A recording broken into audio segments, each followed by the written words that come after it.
Hello மக்களே, ஜூலை 3ஆம் தேதியோட அவள் வருவாள சீரியல் ப்ரோமோ ரிவ்யூ தான் பார்க்க போறோம். உங்களுக்கு என்னோட ரிவ்யூ பிடிச்சிருந்தா சீரியல் கிட்டே மறக்காம சப்ஸ்கிரைப் பண்ணிக்கோங்க. நம்ம சலங்கி சீரியல் மேகா சந்தேஷம் சீரியல் போட்டுட்டு இருக்கோம். அதையும் பார்க்கணும்னு நினைக்கிறோம். அதே வீடியோ ஃபுல்லா பாருங்க. இன்னைக்கு மித்ரா உயிரை யார் காப்பாத்துறா? நம்ம லட்சுமி காப்பாத்துறாங்களா இல்ல நம்ம மனிஷா காப்பாத்துறாங்களா? ஒருவேளை லட்சுமி ஃபாலோ பண்ணிட்டு போய் நம்ம மனிஷா முன்னாடியே மித்ராவை காப்பாத்திட்டாங்க அப்படின்னா இதை ஒரு சாக்கா வச்சு மித்ரா கையால கல்யாணம் பண்ணிக்கலாம் அப்படின்னு ஒரு பிளான் பண்ணி இருக்கிறாங்க. யார் பிளான் நிறைவேறுதுன்னு நம்ம இந்த வீடியோல பார்க்கலாம். ஸோ வீடியோ ஃபுல்லா பாருங்க.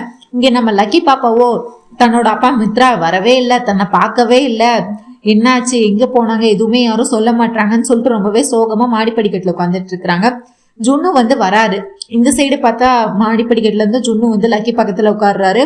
இவங்க ரெண்டு பேரும் என்ன பண்றாங்க ஏது பண்றாங்கன்னு சொல்லிட்டு தூரத்துல இருந்து நம்ம சஞ்சனா எல்லாத்தையும் நம்ம ஜுன்னு வந்ததுல இருந்து பாத்துட்டே இருக்காரு.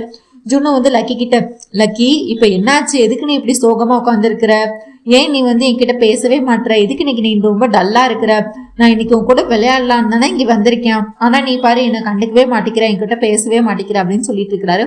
சரி நான் வேணா உனக்கு ஒரு ஜோக் சொல்லவா நீ அப்படின்னு சொல்லிட்டு ஜோக் சொல்றாரு. உடனே சஞ்சனா இதெல்லாமே பார்த்து ரசிக்கிறாங்க. அதாவது லக்கி சோகமா இருக்கான்னு தெரிஞ்சோடனே அந்த ஜுன்னு குட்டி பையன் அவளை சிரிக்க வைக்கிறதுக்காக என்னெல்லாம் பண்ணிட்டு இருக்கான் அப்படின்னு சொல்லிட்டு பார்த்துட்டே இருக்கிறாங்க. ஜுன்னுவும் ஜோக் சொல்றாங்க. ஆனா நம்ம லக்கி பாப்பா அந்த சைடு திரும்பவே இல்லை. இவங்க பாட்டு அப்படியே சிரிக்காம கொல்லாம அப்படியே இருக்கிறாங்க. ஏன் லக்கி உனக்கு இந்த ஜோக் சிரிப்பே வரலையா, நான் வேணா இன்னொரு ஜோக் சொல்லவா அப்படின்னு சொல்லிட்டு அடுத்த ஒரு ஜோக் சொல்றாரு. அப்ப பார்த்தா நம்ம லக்கிக்கு ஓரமா ஒரு சிரிப்பு வருது. ஏய் நீ சிரிக்கிறத நான் பார்த்துட்டேன், உனக்கு தான் சிரிப்பு வருதுல்ல அப்படின்னு சொல்லிட்டு ரெண்டு பேரும் கேட்கன்னு சிரிச்சிட்டு இருக்கிறாங்க. நம்ம லக்கியும் சொன்னுவோம். இதை பார்க்கும்போது சஞ்சனாக்கு ரொம்பவே ஹாப்பியா இருக்கு. அதுக்கடுத்து பார்த்தா அவங்க ரெண்டு பேரும் பேசி விளையாண்டு சிரிச்சிட்டு இருக்கிறாங்க. உடனே சஞ்சனா இதெல்லாம் பார்த்து ரொம்பவே சந்தோஷப்படுறாங்க. சே இந்த சின்ன வயசுல இந்த பையன் எவ்வளவு ஒரு அன்பா இருக்கான், தன்னோட ஃப்ரெண்டை சிரிக்க வைக்கிறதுக்காக என்னெல்லாம் பண்ணிட்டு இருக்கான் அப்படின்னு நினைச்சு சந்தோஷப்பட்டுட்டு இருக்கிறாங்க. இந்த நேரத்துல ஜெயதேவும் அங்க வராரு.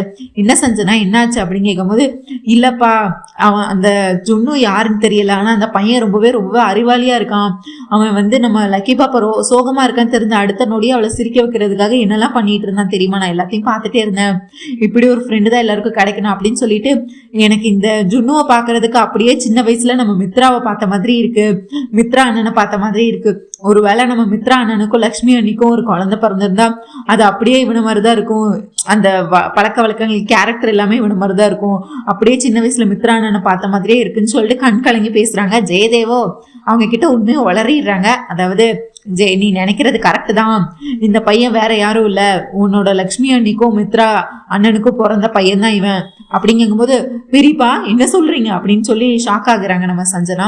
ஆமா இந்த உண்மையை நீ யார்கிட்ட இப்போதைக்கு சொல்ல வேண்டாம், இல்ல இங்க சம்யுக்தாவை வேடம் போட்டிருக்கிறது வேற யாரும் கிடையாது, உன் லக்ஷ்மி அண்ணி தான், அவ இந்த மாதிரி ஒரு பிரச்சனையில இருக்கு, இந்த குடும்பத்தை நந்தன் குடும்பத்தை காப்பாத்துறதுக்காண்டியும் மித்ராக்கு உண்மையை தெரிய வைக்கிறதுக்காண்டியும் விவேக் ஜானு கல்யாணம் நடக்கிறதுக்காண்டியும் தான் இந்த மாதிரி நாடகம் போட்டுட்டு இருக்கா, நீ உனக்கு இந்த உண்மையை சொல்லணும்னு எனக்கு தோணுச்சு, நீ மித்ரான்னு சொன்னனால என்னால உண்மையை மறைக்க முடியல, அதனால உன்கிட்ட சொல்லிட்டேன், ஆனா நீ இந்த உண்மையை அரவிந்தா கிட்டயோ இல்ல வீட்டுல இருக்கிற மத்தவங்க கிட்டயோ யார்கிட்டயும் இந்த உண்மையை சொல்லாத அப்படின்னு சொல்லி சத்தியம் கூட வாங்கிடுறாரு சஞ்சனா கிட்ட நம்ம ஜெயதேவ். இதை பார்க்கும்போது சஞ்சனாக்கு ஜுன்னு இது வரைக்கும் யாரோ ஒரு பையன் பார்த்துக்கிட்டு இருந்தா, இப்ப பார்த்தா நம்ம ரத்தம் நம்ம அண்ணனோட பையன் அப்படிங்கிற போது ரொம்பவே ஆசையா இருக்கு. அவங்க கிட்ட உடனே ஜுன்னுவும் லக்கியும் விளையாடுறதுக்கு ஓடி போறாங்க. ஓடி போற ஜுன்னுவை இழுத்து வச்சு பிடிச்சி முத்தமலையா பொழியிறாங்க நம்ம சஞ்சனா. கன்னத்துல முத்தம் கொடுக்கவா நெத்தியில கொடுக்கவான்னு சொல்லி முத்தமா கொடுத்துட்டு இருக்காங்க.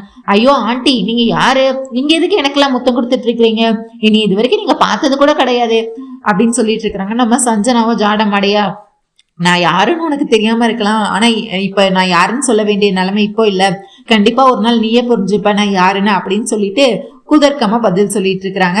ஐயோ ஆண்டி நீங்க என்ன பேசுறீங்க ஏது பேசுறீங்கன்னு எனக்கு சுத்தமா புரியவே இல்லை அப்படின்னு சொல்லிட்டு நான் விளையாட போறேன்னு சொல்லிட்டு நம்ம லக்கி பாப்பாவோட விளையாடுறதுக்காக ஓடி போயிடுறாரு நம்ம சொன்னோம். சஞ்சனாக்கு அதுக்கு அடுத்து பார்த்தா கால் வருது. யாருன்னு பார்த்தா அரவிந்தா போன் எடுத்துட்டே வந்துட்டு இருக்கிறாங்க.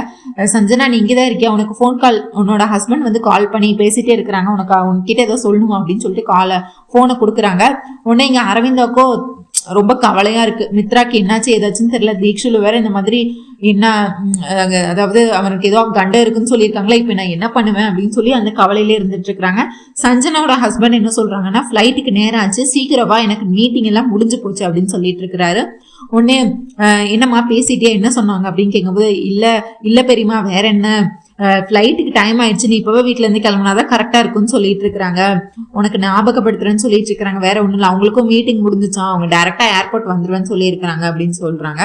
உடனே சரிம்மா, சரி நீ பார்த்து பத்திரமா போயிட்டு வா, நல்லபடியா போயிட்டு வா அப்படின்னு சொல்றாங்க. சரிங்க பெரியமா நான் போயிட்டு வரேன்னு சொல்லிட்டு நம்ம சஞ்சனாவும் கிளம்புறாங்க. இங்க அரவிந்தாக்கோ என்ன பண்றது எது பண்றதுன்னு தெரியலையே, தீக்ஷுல வேற வந்து பூஜை பண்ண சொல்லியிருக்காங்க. அதுக்கு வந்து லக்ஷ்மி தான் பண்ணணும், வரலட்சுமி விரதத்தை. இப்ப லக்ஷ்மியும் எங்க இருக்கா ஏது இருக்கா எதுவுமே தெரியல. அவளை பத்தி நாங்க இத்தனை வருஷம் நாங்க தேடவும் இல்லை, இப்ப மித்ரா கொண்டுனோன்னு அவளை தேடுறதா என்ன பண்றதுன்னே தெரியல. இந்த நேரத்துல லக்ஷ்மி இருந்தா கண்டிப்பா மித்ரா எங்க இருந்தாலும் கண்டுபிடிச்சிருப்பா இந்நேரத்துக்குள்ள. லக்ஷ்மியும் இல்லாம ஏன் கடவுளே எனக்கு இந்த மாதிரி ஒரு பெரிய சோதனையை கொடுக்குற அப்படின்னு சொல்லி இவங்க கடவுள்கிட்ட வந்து வருத்தப்பட்டு இருக்கிறாங்க. இந்த பக்கம் அப்படியே பார்த்தா நம்ம லக்ஷ்மி வந்து ஒவ்வொரு இடமா தேடிக்கிட்டே இருக்கிறாங்க. அதாவது கடத்தி வைக்கிற ஆள் அடியாள் கிட்ட, அவங்க கிட்ட எல்லார் நம்பரையும் வந்து போலீஸ்காரங்க கிட்ட இருந்து வாங்கிட்டு தேடிக்கிட்டே இருக்கிறாங்க ஒவ்வொரு இடமா. ஒரு வழியா இந்த காரை திருடி விற்கிறவங்க அவங்கள எல்லாத்தையும் கண்டுபிடிச்சிட்டாங்க. அவங்களெல்லாம் யாருக்கு தேடிட்டு இருக்கிறாங்கன்னா, விவேக் வந்து காரை இந்த மாதிரி திருடி விற்பாங்கல்ல, அவங்கள வந்து யாரு ஃபோக்கஸ் பண்றாங்கன்னா நம்ம விவேக்கும் அர்ஜுனும் அந்த மாதிரி ஆள்களை தேடிட்டு இருக்கிறாங்க. நம்ம லக்ஷ்மி வந்து அடியாள், அதாவது காசுக்காக கடத்துவாங்கல்ல, இந்த மாதிரி ஒரு ஆள், அந்த மாதிரி ஒரு ஆளை தான் வந்துட்டு தேடிட்டு அவங்க கிட்ட எல்லாம் போய் வந்து பேசிட்டு இருக்கிறாங்க. அதுக்கடுத்து பார்த்தா ஒரு வழியா அட்ரஸை கண்டுபிடிச்சிடுறாங்க. மித்ராவை எங்க இருக்கான்னு இன்னும் கண்டுபிடிக்கல. இந்த மாதிரி அடியாள்கள்லாம் எங்க இருப்பாங்க அப்படின்னு சொல்லிட்டு ஒரு பெரிய மார்க்கெட் மாதிரி இருக்கு. அதுக்குள்ள வந்துட்டு குட்டி குட்டி குடிசை வீடு அந்த மாதிரி நிறைய வீடா இருக்கு. இதுலதான் வந்து இந்த மாதிரி இந்த இடத்துல இருக்கிற யாரோ ஒருத்தர் தான் கடத்தி இருக்காங்க. இங்க இருக்கிற எல்லா வீட்லயுமே ரவுடிங்க தான் இருக்கிறாங்க. ஸோ இங்க இருக்கிற யாரோ ஒருத்தர் தான் கடத்திருக்காங்க அப்படிங்கிற வரைக்கும் நியூஸ் எல்லாத்தையுமே ஒரு வழியா நம்ம லக்ஷ்மி வந்து கண்டுபிடிச்சிட்டாங்க. இப்போ வந்து இவங்கள ஃபாலோ பண்ணிட்டு பின்னாடி யாரு வரான்னு பார்த்தா நம்ம மனிஷாவும் தேவியானியும் வந்துட்டு இவங்க எங்க போறாங்க, யார்கிட்ட பேசுறாங்க, என்னெல்லாம் பண்றாங்க அப்படின்னு சொல்லி எல்லாத்தையும் வேவ் பார்த்துட்டே இருக்கிறாங்க. பின்னாடி கொஞ்சம் தூரமா வந்துட்டு இருக்கிறாங்க. இவங்க என்ன பேசுறாங்கன்னு தெரியல, ஆனா யார்கிட்ட பேசுறாங்க, மித்ரா பத்தி தான் விசாரிக்கிறாங்கன்னு சொல்லிட்டு இவங்களுக்கு தெரியுது. நம்ம மனிஷாவும் இவங்க ரொம்பவே தெளிவா இருக்காங்க. இது கண்டிப்பா சம்யுதாவும் கிடையாது, வேற எவளும் கிடையாது, இவ லக்ஷ்மி தான் வேணும்னு திரும்ப நந்தன் குடும்பத்துக்கு வந்திருக்கா, கண்டிப்பா இவ லக்ஷ்மியை நான் நிரூபிச்சு காட்டுறேன்னு சொல்லி இவங்க ஒரு பக்கம் வந்து மனிஷா ஒரு பக்கம் பேசிட்டு இருக்கிறாங்க. தேவயானி வந்து நம்ம லக்ஷ்மி நடக்கிறது பேசுறது அதெல்லாம் பார்க்கும்போது எனக்கு மனிஷா நீ சொன்ன மாதிரியே எனக்கு இவ சம்யுதான்னு கொஞ்சம் தோணலை, ஒருவேளை இவ லக்ஷ்மியா இருக்குமோன்னு டவுட் வருது. ஏன்னா மித்ரா வந்து இவளுக்கு யாரோ தான் இப்போ கொஞ்ச நாளா தான் தெரியும். அதுக்கு எதுக்கு இவ்வளோ கஷ்டப்பட்டு இவ்வளோ தேடிக்கிட்டு இருக்கா, ஏதோ தான் சொந்த புருஷனை காணும் அவனை தேடுற அளவுக்கு கண்ணில் கண்ணீரோட ரொம்ப சோகமா தேடிக்கிட்டு இருக்கா. எனக்கும் நீ சொல்லும் போது கொஞ்சம் டவுட்டா தான் இருக்கு, இவ உண்மையில லக்ஷ்மியா தான் இருப்பாளா அப்படின்னு சொல்லிட்டு எனக்கு கொஞ்சம் டவுட்டா தான் இருக்கு அப்படின்னு சொல்லிட்டு நம்ம தேவயானி சொல்லிட்டு இருக்காங்க. அதுதான் ஆண்டி நானும் முன்னாடியில இருந்தே சொல்லிட்டு இருக்கேன், நீங்க தான் நம்பவே மாட்டீங்க, இது சமிதாவும் கிடையாது வேற எவ்வளவு கிடையாது, இவ லக்ஷ்மி தான், லக்ஷ்மி உயிரோட தான் இருக்கா, இவதான் சொன்னா நீங்க யாராச்சும் நம்புறீங்களா, நான் கண்டிப்பா ஒரு நாள் நிரூபிக்கிறேன் இது லக்ஷ்மி தான், நான் அப்போ தெரியும் உங்களுக்கு அப்படின்னு சொல்லி இவங்க ஃபாலோ பண்ணிட்டு வந்துட்டே இருக்கிறாங்க. அதுக்கு அடுத்து அங்க இருக்கிற அடியாள் கிட்ட எல்லாம் போயிட்டு பேசிட்டு இருக்கிறாங்க. ப்ளீஸ் இவங்க போட்டோ மித்ரா போட்டோ காட்டி இவங்க யாராவது கடத்துனீங்களா, இல்ல யாராவது கடத்த சொன்னாங்களா, காசுக்காக கடத்துனீங்களா, இது வரைக்கும் இப்ப ரீசெண்டா நீங்க எத்தனை பேரை கடத்திருக்கீங்க, அந்த மாதிரி லிஸ்ட் எல்லாம் கேட்டுட்டு இருக்காங்க. ஜானுவும் பதட்டத்தோட பின்னாடி லக்ஷ்மியோடய போயிட்டே இருக்கிறாங்க. அதுக்கடுத்து அந்த அடியாள் வந்து இருக்குது ஹெட்டுன்னு ஒருத்தவங்க இருப்பாங்கல்ல, இருக்கிறதுல இவர் தான் தலைவர், இவங்க கீழே தான் நாங்க இவங்க சொன்னாதான் நாங்க செய்வோம்னு சொல்லிட்டு, எங்களுக்கெல்லாம் நீங்க கேட்கறது யாரும் தெரியாது, ஆனா எங்க தலைவர் ஒருத்தர் இருக்காரு, அவங்க கிட்ட வேணா நான் உங்களை கூட்டிட்டு போறேன், நீங்க அவங்க கிட்ட வேணா பேசுங்க அப்படின்னு சொல்லிட்டு அந்த தலைவரை பாக்குறதுக்காண்டி நம்ம லட்சுமியை கூட்டிட்டு போறாங்க. பின்னாடியே பார்த்தா நம்ம தேவயானியும் மனிஷாவும் பின்னாடியே ஃபாலோ பண்ணிட்டு வந்துட்டு இருக்கிறாங்க. இங்க பார்த்தா ஹலோ சார் அப்படின்னு சொல்லிட்டு இவங்க போய் அந்த அடியாள் ஹெட்டு அந்த தலைவர்கிட்ட போயிட்டு பேசுறாங்க. அண்ணன் இவங்க ஏதோ பார்க்கணுமா, உங்ககிட்ட பேசணுமா, யாரோ பத்தி விசாரிக்கணும்னு சொன்னாங்க, ஊர்ல ஏதாவது இப்ப எங்க யாரை கடத்தினாலும் உங்களுக்கு நியூஸ் வராம இருக்காதுன்னு தெரியும்னு அப்படின்னு சொல்லிட்டு அந்த அடியாள் சொல்லிட்டு இருக்கான். இவங்க ஏதோ முக்கியமா ஒருத்தரை பார்க்கணும், நாங்க உதவி பண்ணுங்கன்னு கேட்டாங்க, காசு கூட நீங்க கேட்குற காசு கொடுக்குறோம்னாங்க, அதனால தான் நான் இங்க கூட்டிட்டு வந்தேன் அப்படின்னு சொல்லிட்டு இருக்காங்க. சொல்லுங்கம்மா நான் என்னம்மா உங்களுக்கு உதவி பண்ணணும் அப்படின்னு சொல்லிட்டு அந்த ஹெட்டு தலைவர் வந்து கேட்கிறாரு. இல்ல சார் நீங்க வந்து கடத்துறதுல பெரிய ஆளு நீங்க தான் எங்களுக்கு தெரிய வந்தது அப்படின்னு சொல்லி இவங்களை பத்தி இந்த மாதிரி சொல்லிட்டு இருக்கிறாங்க. அவர் வந்து இங்க பாருங்கம்மா, நீங்க சொல்ற மாதிரி கடத்திட்டு தான் இருந்தேன் முன்னாடி, ஆனா அதெல்லாம் இப்ப நான் விட்டுட்டேம்மா, இப்ப நான் கடத்துறதெல்லாம் இல்ல, நான் வந்து வட்டிக்கு விட்டு பொழைச்சிட்டு இருக்கேன், நானே வட்டிக்கு காசு விடுறது மட்டும்தான் இப்ப என் வேலையா இருக்கு, கடத்துறதெல்லாம் விட்டாச்சுமா அப்படின்னு சொல்லிட்டு இருக்கிறாங்க. இல்ல சார் ஆனா நீங்க கடத்ததை விட்டாலும் உங்களுக்கு அது அந்த கடத்துறவங்க யாரு, எப்படி, எங்க கடத்தி இருப்பாங்கன்னு உங்களால யோசிக்க முடியும்ல, உங்களுக்கு ஒரு ஐடியா கிடைக்கும்ல அப்படின்னு சொல்லிட்டு வேற யாரு உங்களை மாதிரி இருக்கிற பெரிய ஆளு, கடத்துறக்கூடிய ஆளு அப்படின்னு சொல்லிட்டு அதை கேட்கறது தான் சார் வந்திருக்கேன். அது வேற யாரும் இல்லை சார், என்னோட புருஷன். அவர் உயிரை காப்பாற்றணும் சார். அவர் இப்ப எங்க இருக்காரு ஏது இருக்காருன்னு எனக்கு எதுவுமே தெரியல. 3 நாள் ஆச்சு காணாம போய். இதுவரை போலீஸும் கம்ப்ளைண்ட் பண்ணியாச்சு, ஆனா போலீஸும் எந்த ஆக்ஷனும் எடுத்த மாதிரி தெரியல. அவங்களும் ஒரு பக்கம் தேடிட்டு இருக்கிறாங்க, நாங்க வீட்டுல இருந்து எல்லாரும் தேடிட்டு இருக்கோம். நான் என் புருஷன், தயவு செஞ்சு என் புருஷன் உயிரை காப்பாற்றணும். என் புருஷனை நான் அந்த அளவுக்கு காதலிக்கிறேன். என் புருஷன் இல்லாத வாழ்க்கையினால நினைச்சு கூட பார்க்க முடியாது. என் புருஷனுக்காக தான் நான் இவ்வளவு நாள் வந்து அவரை பிரிஞ்சு இவ்வளவு தூரமா வாழ்ந்துட்டு இருக்கேன். தயவு செஞ்சு என்னோட இதை புரிஞ்சுக்கோங்க. ஒரு பொண்டாட்டியோட இது, ஒரு கணவன் மனைவியோட இதை பத்தி புரிஞ்சுக்கோங்க அப்படி இப்படின்னு சொல்லி நம்ம இவங்களோ லக்ஷ்மியோ காலிலே விழுந்துட்டாங்க. அந்த தலைவர் இருக்காருல, அவர் காலிலே விழுந்து தயவு செஞ்சு என் புருஷனை எப்படியாவது கண்டுபிடிச்சு கொடுங்கம்மா அப்படின்னு சொல்றாங்க. உடனே காலில் விழுந்தது இங்க தேவயானி மனுஷன் பார்த்துட்டு, இவன் என்ன காலிலலாம் விழுந்துட்டு இருக்கா, ஏதோ சொந்த புருஷன் மாதிரி, அதைத்தான் ஆண்டி நானும் சொல்லிட்டு இருக்கேன், லக்ஷ்மி தான் அதுன்னு சொல்லிட்டு. உடனே என்னமோ நீ சொல்றானே, எனக்கு எதுவும் நம்புற மாதிரி இல்லை மனுஷா அப்படின்னு சொல்லிட்டு இருக்காங்க. ஐயோ அம்மா, நீங்க என் காலில் விழுந்தா மட்டும் என்னம்மா எனக்கு தெரிஞ்சா நான் தெரியுதுன்னு சொல்ல போறேன், தெரியலன்னா தெரியலன்னு சொல்ல போறேன். நீங்க எதுக்கு என் காலெல்லாம் விழுந்துட்டு இருக்கீங்க, காலெல்லாம் விழாதீங்கம்மா. ஆனா நீங்க இவ்வளவு தூரம் கேட்கும்போது கண்டிப்பா உங்க புருஷன் மேல நீங்க எவ்வளவு அன்பு வச்சிருக்கீங்க, எவ்வளவு மரியாதை வச்சிருக்கீங்கன்னு எனக்கு நல்லாவே தெரியுது. சரி, நான் சில நம்பர்லாம் உங்களுக்கு கொடுக்குறேன், நீங்க வேணா அவங்க கிட்ட கால் பண்ணி பாருங்க. ஏன்னா அவங்கதான் இப்ப வந்து இந்த சிட்டிலே பெரிய திருட்டு கும்பலே அவங்கதான். அதாவது கடத்தி காசு பழிக்கிறதுக்கு அவங்கதான் இருக்காங்க. அதனால நான் அவங்க நம்பர்லாம் உங்களுக்கு செல்லுல வேணா அனுப்புறேன், உங்க செல் நம்பர் சொல்லுங்க அப்படின்னு கேட்குறாங்க. உடனே நம்ம லட்சுமி அவங்க ஃபோன் நம்பர் சொல்றாங்க. நான் எல்லா நம்பருமே உங்களுக்கு அனுப்பிச்சிட்டேன். நான் வந்து நீங்க போட்டோ வேணா எனக்கு அனுப்பிச்சு வைங்க, நான் வந்து எனக்கு தெரிஞ்ச குரூப்ல வேணா நான் கேட்டு சொல்றேன். இந்த நம்பரையும் நான் உங்களுக்கு கொடுத்துருக்கேன்ல, நீங்க அவங்கள கான்டாக்ட் பண்ணி கேட்டுக்கோங்க அப்படின்னு சொல்லி லட்சுமி கிட்ட சொல்லிட்டாங்க. இன்னும் இந்த மித்ராவை தேடுற படலம் வந்து தொடர்ந்துகிட்டே இருக்கு. இவங்க தூரத்துல இருந்து இவங்க என்னென்ன பேசுறாங்க, என்ன பேசுறாங்கன்னு எதுவுமே கேட்கல, ஏதோ பண்றாங்க. அதாவது நம்ம சம்யுக்தா வந்து ஏதோ தேடுறாங்க, பக்கத்துல வந்தா அவங்க கண்டுபிடிச்சிருவாங்கன்னு சொல்லிட்டு கொஞ்சம் தூரமாவே இவங்க பேசினதெல்லாம் வந்து நம்ம மனிஷாவும் தேவியானையும் ஒட்டி கேட்கல, தூரத்துல இருந்து அவங்கள பார்க்க மட்டும் தான் செய்யறாங்க. அவங்க ஏதோ பேசுறாங்க, ஏதோ மித்ரா பத்தி விசாரிக்கிறாங்க, அது மட்டும் தான் தெரியுது தவிர அது லக்ஷ்மி தான் அவன் புருஷனுக்காக பேசுறான், அதெல்லாம் இவங்களுக்கு காதுல கேட்கல. சோ இப்போ திரும்பியும் வந்து இவங்க நைட்டு அதுக்கடுத்து வீட்டுக்கே வந்துடுறாங்க. இங்க நைட்டு பார்த்தா நம்ம அரவிந்தா வந்து ரொம்பவே சோகமா இருந்துட்டு இருக்கிறாங்க. அதுக்கடுத்து நம்ம லக்ஷ்மி வந்து வராங்க. வந்தோடனே என்னாச்சு சம்யுக்தா, ஏதாவது நியூஸ் கிடைச்சதா, மித்ரா எங்க இருக்கான்னு ஏதாவது தெரிஞ்சுதா, போலீஸ்ல ஏதாவது சொன்னாங்களா, நீ உங்களுக்கு ஏதாவது ஆதாரம் கிடைச்சதா, எங்க இருக்கான் அப்படின்னு கேட்டு வந்ததும் வராதுமா அப்படி அவங்க தாய் பாசத்தை அப்படியே வந்து வெளிப்படுத்துறாங்க. ஆனா நீங்க எதுக்கும் கவலைப்படாதீங்க ஆண்டி, மித்ரா பத்தி இது வரைக்கும் எந்த கிளவும் எங்களுக்கு கிடைக்கல அப்படின்னு சொல்றாங்க. இது கேட்டோன்னா அரவிந்தாக்கு ரொம்பவே அழுகழுகையா வருது. ஏங்க எனக்கு கடவுள் என்னை இப்படி சோதிக்கிறாரு, அப்படி நான் என்ன பெரிய பாவம் பண்ணிட்டேன் இந்த கடவுளுக்கு, என் பையனை என்கிட்ட இருந்து பிரிச்சு ஒவ்வொரு வாட்டியும் கண்டமா கொடுத்து அவனை என்கிட்ட இருந்து பிரிக்க முயற்சி பண்ணிக்கிட்டே இருக்காரு. இது வரைக்காவது அவனுக்கு ஏதாவது கண்டம் வந்தா லக்ஷ்மி இருக்கான்னு மனசு தேத்திக்கிட்டு இருக்கலாம். லக்ஷ்மி இருந்தா நான் இன்னத்துக்கு நான் பயப்படவே மாட்டேன். கண்டிப்பா எந்த கண்டம் எப்படி இருந்தாலும் லக்ஷ்மி அவனை காப்பாத்துவா. ஆனா இப்ப லக்ஷ்மியும் இங்க இல்ல, நான் எப்படிங்க என் பையனை காப்பாத்த போறேன், என்ன பண்ண போறேன்னு எனக்கு எதுவுமே தெரியல. சரி, தீக்ஷலு சொன்ன மாதிரி நான் வரலட்சுமி பூஜை பண்ண போறேங்க, எனக்கு என் பையனுக்காக நான் தான் பண்ணணும். அது கண்டிப்பா வந்து தீக்ஷலு ஏன் சொன்னாங்க, அது லக்ஷ்மி தான் பண்ணணும், மித்ராவோட மனைவி தான் பண்ணணும்னு சொன்னாங்க.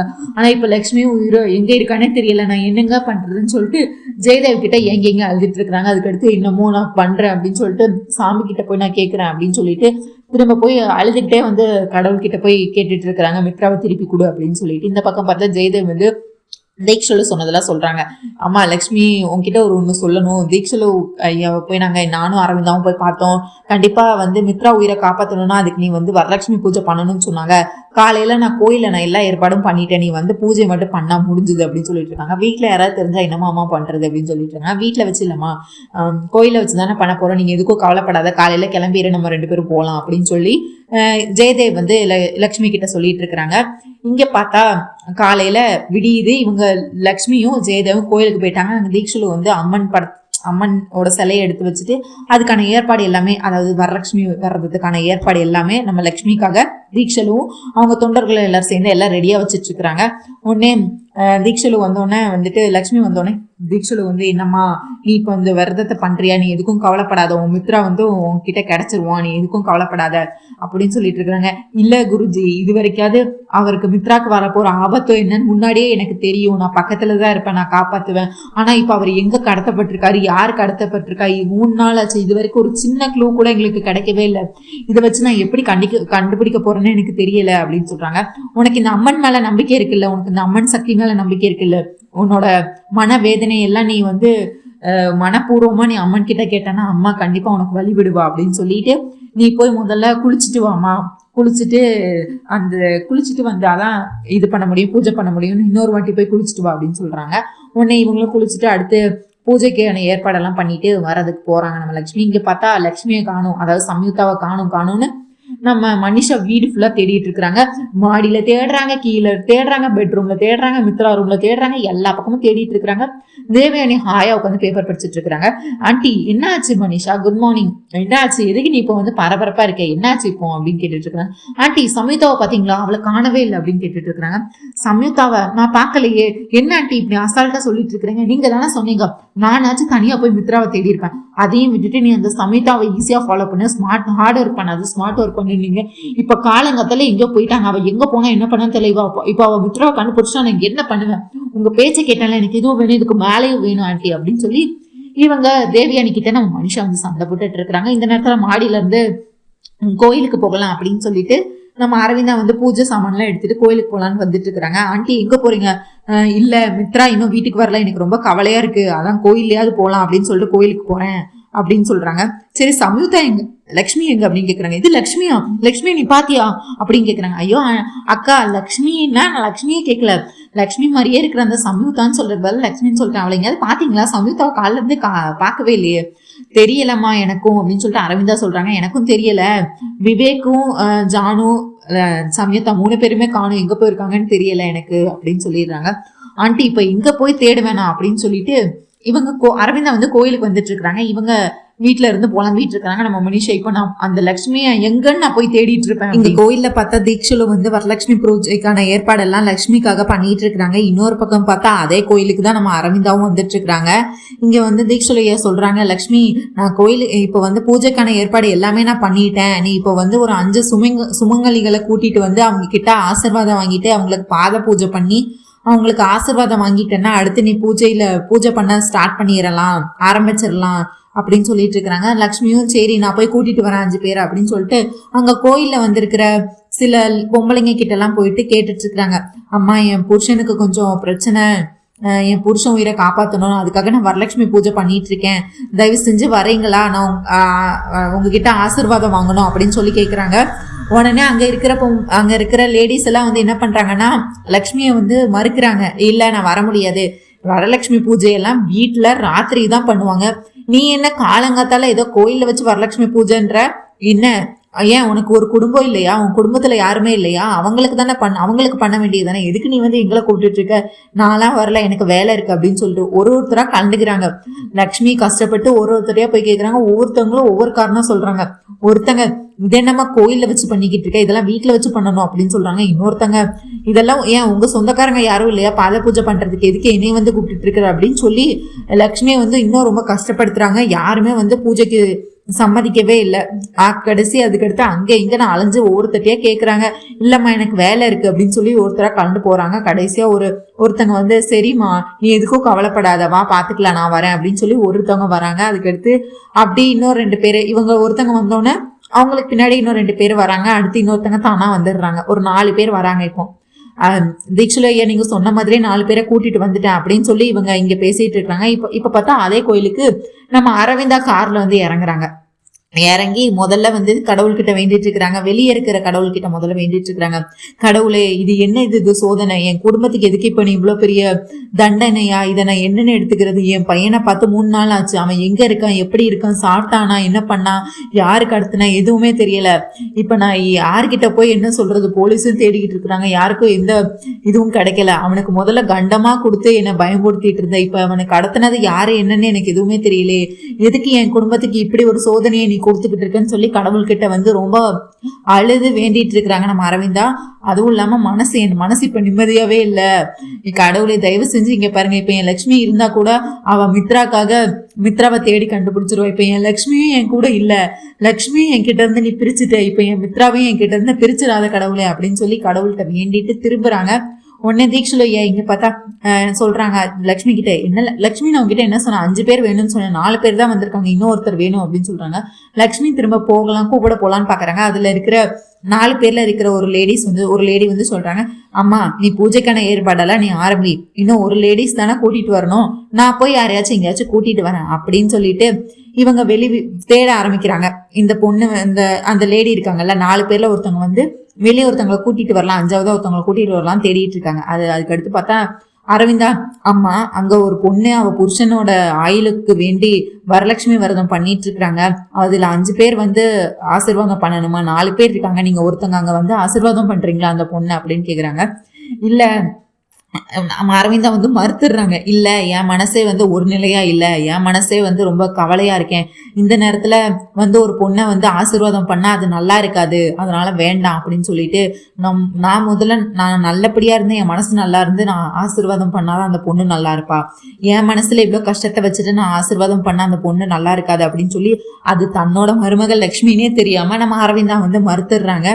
இருந்தாலும் இந்த லேடி வந்து விடுறதா இல்லை அவங்கள அரவிந்தாவை. அம்மா நீங்களும் ஏதோ ஒரு கஷ்டத்துக்காண்டிதான் இந்த கோயிலுக்கு வந்திருக்கீங்கன்னு எனக்கு உங்களை நீங்க பேசுறத வச்சே புரியுது. அந்த பொண்ணும் வந்து அவங்க புருஷனோட ஆயுளுக்கு வேண்டிதான் பூஜை பண்ணிட்டு இருக்கிறாங்க. நீங்க மேபி நீங்க அங்க வந்தீங்கன்னா உங்க மனசு சாந்தி அடையலாம், நீங்க வந்து அந்த பொண்ணுக்கு உதவி பண்ணா கடவுள் உங்களுக்கு உதவி பண்ணுவாருன்னு எனக்கு தோணுது.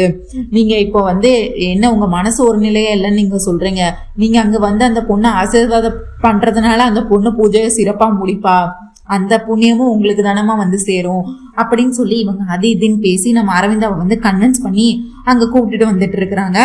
இது இங்க நம்ம லக்ஷ்மியோ வந்து பாத பூஜை பண்றதுக்கு எல்லாரும் பாதத்தையும் கழுவி காலெல்லாம் கழுவி சந்தனம் ஒருத்தவங்களுக்கா வச்சிட்டு இருக்கிறாங்க. அப்புறம் பார்த்தா நம்ம அரவிந்தா வந்து கோயிலுக்கு வர்றத வந்து அரவிந்தா வந்து இவங்களை நோக்கி வர்றதில்ல, கோயில வர்றத வந்து நம்ம ஜெயதேவ் பார்த்துடுறாரு. ஐயோ அரவிந்தா இங்க வந்துட்டு இருக்கிறா, ஓ இவளும் இன்னைக்கு பூஜை பண்றதுக்காக வந்திருக்காளா, ஐயோ பார்த்தா தேவையில்லாத பிரச்சனை தான் வரும், நான் ஒளிஞ்சுக்கிறேன் அப்படின்னு சொல்லிட்டு இவர் நம்ம ஜெயதேவ் வந்து ஒரு தூண் பின்னாடி ஒளிஞ்சுக்கிறாரு. கடைசி பார்த்தா 4ஆவதா நிக்கிறது நம்ம அரவிந்தா வந்து நிக்கிறாங்க. வாங்கம்மா அப்படின்னு சொல்லிட்டு நம்ம லக்ஷ்மி அவங்க பார்க்கல, ஏன்னா லக்ஷ்மி கீழே குனிஞ்சு எல்லாத்துக்கும் பாதத்தை கழுவி சந்தனத்தை வச்சிட்டு இருக்கிறாங்க. அதுக்கு அடுத்து பார்த்தா இவங்க தான் 4ஆவதா நிக்கிறது நம்ம அரவிந்தா, அவங்க பாதத்தையும் கழுவி அதுக்கு சந்தனமும் வைக்கிறாங்க. இவங்களுக்கு மனசுல ஏதோ ஒரு நெரிடல் தோணுது நம்ம அரவிந்தாக்கு, என்னடா இது அப்படின்னு சொல்லி ஏதோ ஒரு மாதிரி தோணுது. அதுக்கடுத்து யாரும் மூஞ்ச பார்க்க ட்ரை பண்றாங்க, ஆனா லக்ஷ்மியோட மூஞ்சி சுத்தமா தெரியவே இல்லை. அவங்க அதுக்கடுத்து அவங்களோட தலை பின்னல் மட்டும்தான் தெரியுது, மூஞ்சி தெரியவே இல்லை. சரி இவங்களும் விட்டுட்டாங்க. அதுக்கடுத்து 5ஆவதா அந்த லேடிக்கும் அவங்க பாத பூஜை பண்ணி சந்தனம் எல்லாம் பாதத்துல வச்சிடுறாங்க. அதுக்கடுத்து இப்படி எந்திக்கிறாங்க, சந்தனத்தை தூக்கிட்டு அந்த சந்தன கிண்ணத்தை தூக்கிட்டு இப்படி எந்திக்கிறாங்க பாருங்க. எந்திக்கும் போது பார்த்தா நம்ம அரவிந்தா வந்து பாத்துடுறாங்க நம்ம லக்ஷ்மியும் அரவிந்தாவை நேருக்கு நேரா லக்ஷ்மியும் அரவிந்தாவும் நேருக்கு நேரா பாத்துடுறாங்க. பார்த்தோன்னே இவங்க கையில வச்சிருந்த பூஜை தட்டை அப்படியே கீழே போட்டுடுறாங்க நம்ம அரவிந்தா. உடனே ஷாக் ஆகி லக்ஷ்மி நீயா அப்படின்னு சொல்லி ஷாக் ஆகுறாங்க. அதுக்கடுத்து அத்தை அப்படின்னு சொல்லி அவங்களும் அதுக்கடுத்து வாய் திறந்து பேசுறாங்க. உடனே அதுக்கடுத்து இப்ப நீ என்ன லக்ஷ்மியா இல்ல சம்யுக்தாவா இல்ல நீ லக்ஷ்மியா அப்படின்னு கேக்குறாங்க. உடனே பின்னாடில இருந்து ஜெயதேவ் நடந்து வராது. அதுக்கடுத்து பார்த்தா அதுக்கு அடுத்த ஷாக்கு என்னதுன்னா ஜெயதேவ் பின்னாடி வந்து நிக்கிறாரு. அரவிந்தா இது லக்ஷ்மி தான், இது நம்ம லக்ஷ்மி தான் அப்படின்னு சொல்லிட்டு, அப்போ உங்களுக்கு முன்னாடியே எல்லாம் தெரிஞ்சிருக்கு, அப்ப நீங்க என்கிட்ட மறைச்சிருக்கீங்க இல்ல இத்தனை நாளா, என்கிட்ட எதுக்கு இந்த உண்மையை மறைச்சிங்க அப்படின்னு சொல்லி இவங்க இங்க பேசிட்டு இருக்க. இவங்க நம்ம லக்ஷ்மி வந்து ஒரு அடியாளுக்கு கால் பண்ணாங்கல்ல, ஒருத்தங்க காலில் போய் விழுந்து கேட்டாங்கல்ல, அந்த அடியாளுக்கு வந்து நம்ம லக்ஷ்மியை வந்து அவங்க சொந்த தங்கச்சி மாதிரி நினைக்கிறாங்க. அவங்க வந்து சரி நம்ம இத்தனை வருஷம் தான் நம்ம பாவம் பண்ணிட்டோம், இனிமேலாவது எனக்கு ஏதோ அந்த பொண்ணை பார்க்க என் சொந்த தங்கச்சி மாதிரி இருக்குன்னு சொல்லிட்டு அவருக்கு தெரிஞ்ச அடியாளுக்கெல்லாம் ஃபோன் பண்ணி கேட்கிறாரு. அதாவது ஒவ்வொருத்தருக்கா கால் பண்ணி கேட்கிறாரு. அந்த கால் எடுக்கிற அடியாலும் கால் பேசுற அடியாலும் ஐயோ இப்போதைக்கெல்லாம் நாங்க யாரும் கடத்தலைண்ணா, ஒரு 10 வயசு பொண்ணு தானே கடத்திருக்கோம், 10 வயசு பையனை தானே கடத்திருக்கோம், இப்போதைக்கு 2-3 நாள் யாரும் கடத்தவே இல்லைன்னு சொல்லி அவரும் நிறைய பேர்கிட்ட ஃபோன் பேசிட்டே இருக்கிறாரு. எல்லாருமே நாங்க கடத்தல, எங்களுக்கு தெரியல, நாங்க பண்ணல அப்படின்னு தான் சொல்லிட்டே இருக்கிறாங்க. அந்த அடியால் கூட இருப்பார்ல, அவர் வந்துட்டு என்னன்னா நீ எதுக்குன்னா இப்ப இவ்வளவு டென்ஷனா இருக்காது, யாருன்னே தெரியாது, அவங்க இத்தனைக்கும் உனக்கு காசு கூட கொடுக்கல, அப்புறம் என்ன நீ அந்த பொண்ணுக்காக நீ இவ்வளோ மெனக்கிட்டு எல்லாருக்கிட்டையும் ஃபோன் பேசிக்கிட்டு இருக்க அப்படின்னு கேட்குறாங்க. அதுக்கு அந்த அடியால் சொல்றாரு, இல்லடா நம்ம இத்தனை வருஷம் எத்தனையோ குடும்பத்தை வந்து அழிச்சிருக்கோம், எத்தனையோ குடும்பத்தை வந்து பிரிச்சிருக்கோம், எத்தனையோ குடும்பத்தோட சாபத்தெல்லாம் நான் வாங்கியிருப்போம். ஆனா அதுக்கு சின்ன ஒரு பிராச்சித்தமா எனக்கு ஏதோ அந்த பொண்ணை பார்க்கும்போது என் சொந்த தங்கச்சி மாதிரி எனக்கு தோணுதுடா. அவ அவ கண்ணுல ஒரு பயம் தெரியுதுடா. அவ கண்ணை பார்த்தாலே ஒரு மாதிரி இருக்குடா. அவளுக்கு நான் ஏதாவது பண்ணணும்னு தோணுது. இப்ப நான் அவளுக்கு இந்த உதவியை பண்ணா இத்தனை வருஷம் நான் பண்ண பாவத்தெல்லாம் இது பண்ண முடியாது. ஆனா ஏதோ ஒரு ஒரு 1% என்னோட பாவத்தை நான் குறைக்கிறதுக்காண்டி தான் இதை பண்ணிக்கிட்டு இருக்கேன். அவகிட்ட எனக்கு காசெல்லாம் நான் கேட்க போறது இல்லை. எனக்கு காசும் தேவையில்லை. அந்த பொண்ணு அவன் புருஷனுக்காக எவ்வளவு கஷ்டப்படுறா. கண்டிப்பா அவளுக்கு நல்லது பண்ணணும்னு எனக்கு உள்ளூர் மனசு சொல்லுதுடா அப்படின்னு சொல்லிட்டு இருக்காங்க. அதுவும் கரெக்டு தானே. நம்மளே இத்தனை வருஷம் எவ்வளவோ கெட்டது பண்ணியாச்சு. ஒரே ஒரு நல்லதாவது பண்ணலான்னு, தப்பு இல்லைண்ணே, சரிண்ணே, கேளுண்ணே அப்படின்னு சொல்லி அந்த கூட இருக்கிற அடியாலும் நீங்க போன் பேசிக்கிட்டே இருக்கிறாரு. அவரும் ஒரு அடியால் விழற எல்லாருக்கும் போன் பண்ணி பேசிக்கிட்டே இருக்கிறாரு. கடைசியா பார்த்தா மித்ராவை இங்க அடைச்சு வச்சிருக்காங்கல்ல, அந்த அடியாளுக்கே கால் பண்ணிடுறாரு. மித்ராவை இங்க அடைச்சு வச்சிருக்காங்க. ஒரு 4 பேர் இன்னொரு ரூம்ல உட்காந்து கேரம் போர்டு விளையாடிட்டு இருக்காங்க. மித்ரா இன்னும் மயக்க நிலைமையில தான் இருக்கிறாரு. அவருக்கு என்னாச்சு ஏதாச்சும் எதுவுமே தெரியல. அப்படியே மயக்க நிலையில இன்னும் இருக்கிறாரு, கட்டையை வச்சு அடிச்சனால. இங்க அந்த 4 பேர்ல கேரம் போர்டு ஆடிட்டு இருக்காங்கல்ல, அதுல ஒரு அடியாளுக்கு இப்ப கால் வருது. யார் கால் பண்றான்னா அந்த அடியால் தான் கால் பண்றாங்க. நம்ம லட்சுமியும் ஒருத்தவங்க கிட்ட பேசினாங்களா, உதவி கேட்டாங்களா அவங்க. உடனே எங்கடா வெளியே போற, இப்ப விளையாண்டுட்டு இருக்கோம்ல, எங்கடா வெளியே போற? இல்லைண்ணா இது பழைய அண்ணன் எனக்கு போன் பண்றாங்க, இது வேற ஒரு அண்ணன், என்னன்னு தெரியல, எதுவும் பிரச்சனையான்னு தெரியல, நான் போய் பேசிட்டு வரேன்னு அப்படின்னு சொல்லிட்டு, ஹலோ சொல்லுண்ணே, என்னண்ணே எனக்கு கால் பண்ணிருக்க அப்படின்னு சொல்லிட்டு இருக்கான். டேய் நீ இப்ப 2-3 நாளுக்கு முன்னாடி 2-3 நாள்ல யாராவது ஒருத்தங்களை கடத்தினீங்களா அப்படின்னு கேக்குறாங்க. ஆமாண்ணே, ஒருத்தங்களை கடத்தணும். அது ஏதோ பெரிய வீட்டு பையன்னு நினைக்கிறேன். ஆளு சும்மா 6 அடி இருப்பாரு, ஒரு 30 வயசு இருக்கும்னு நினைக்கிறேன்னு அப்படின்னு சொல்லிட்டு இருக்காங்க. டேய் எனக்கு அந்த பையன் வேணும்டா அப்படின்னு கேட்டுட்டு இருக்காங்க. என்னண்ணே விளையாடாதானே, இது எந்த கேங் கடத்துனதுன்னே தெரியலண்ணே. எங்களுக்கு மேல இருந்து ஆர்டர் மட்டும் தான் வருது. இதெல்லாம் இங்க வந்தாலும் தூக்கிட்டு போக முடியாது. இங்கெல்லாம் பலத்த பாதுகாப்பு இருக்குன்னு, நீ எதுக்குன்னு இங்க வர, இது யாருன்னு உனக்கு தெரிஞ்சவங்களா அப்படின்னு கேட்டுட்டு இருக்காங்க. அதெல்லாம் உனக்கு எதுக்குடா, எனக்கு அந்த பையன் வேணும்டா அப்படின்னு சொல்லிட்டு இருக்காங்க. என்னன்னே சொல்ற அப்படின்னு. டேய் அண்ணே இங்க காசு வாங்கியாச்சுனே அப்படின்னு சொல்லிட்டு இருக்காங்க. டேய் காசு என்னடா, நான் உனக்கு அதை விட அதிகமா காசு தரேன். நீ எப்படியும் கூலி ஆள் தானே, யார் உனக்கு காசு அதிகமா கொடுத்துருக்காங்களோ அவங்களுக்கு தானே நீ இது பண்ணுவ. இப்போ அது வேற, இன்னொரு பிளான் வேறன்னு. இன்னைக்கு சாயங்காலம் இவனை என்ன பண்ண போறாங்கன்னு தெரியல. ஏதோ பிளான் வச்சிருக்காங்க, இங்க இருந்து இடத்த மாத்தி வேற ஏதோ பண்ண போறாங்க, என்ன பண்ண போறாங்கன்னு தெரியலண்ணே அப்படின்னு சொல்றாங்க. உடனே மித்ராவை சாயங்காலம் ஏதோ பண்ண போறாங்கிற மாதிரி சொல்லிட்டு இருக்காரு. சரி நான் ஆளுங்களோட நானும் வரேன். நீ சாயங்காலத்துக்கு முன்னாடி எப்படியாவது அவனை என்கிட்ட கைமாத்தி கொடுத்துரு. அவனுக்கு எதுவும் ஆயிடக்கூடாது. உனக்கு காசு தானே வேணும், நீ எவ்வளவு காசு கேட்கிறேன் நான் அவ்வளவு காசு உனக்கு கொடுக்குறேன்டா அப்படின்னு சொல்லிடுவாங்க.